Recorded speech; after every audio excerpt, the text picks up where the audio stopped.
பிரம்மச்சரிய வாழ்க்கை முறையானது இயற்கைக்கு எதிரான ஒன்றாகும். நீங்கள் உங்கள் வாழ்க்கை முழுவதும் பிரம்மச்சாரியாக இருப்பது போல கற்பனை செய்து பாருங்கள். அது இயற்கையானதா? அதனால்தான் அதை பின்பற்றுபவர்கள் சில சமயங்களில் மனநிலை மாற்றமடைந்து இருக்கிறார்கள். ஏனெனில் உங்களின் சொந்த சக்தியை நீங்களே கட்டுப்படுத்த முடியாது. நீங்கள் ஹார்மோன் மட்டத்தில் சில செயல்பாடுகளை அடக்குகிறீர்கள். அது மிகவும் சக்தி வாய்ந்தது. நான் கூறுவது என்னவெனில், இயற்கைக்கு எதிராக செயல்படுவது என்பது யாராலும் வெற்றி பெற முடியாத ஒரு விஷயமாகும்.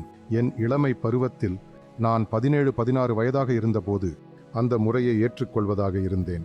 ஆனால் நான் ஒரு முனிவரை சந்தித்த போது அவர் சொன்னார், பாருங்கள், நான் உங்களைப் போன்று சிறு வயதில் இருக்கும் பொழுதே எனது முழு குடும்பத்தையும் துறந்து வந்து விட்டேன். நீங்கள் அப்படி செய்யாதீர்கள். எனக்கு இப்பொழுது 81 அல்லது 82 வயது ஆகிறது.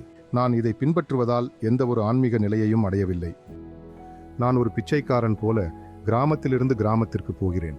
மேலும் என்னால் வீட்டுக்கு திரும்பவும் முடியாது. இது சரியான பாதை இல்லை என்று அவர் கூறினார். அந்த மாதத்திலேயே இந்த ஹார்ட்ஃபுல்னஸ் தியான முறையை எனக்கு கற்றுக் கொடுத்த ஆசிரியரை நான் சந்தித்தேன். மற்றும் அவர் என் பயிற்சியாளரும் ஆவார்.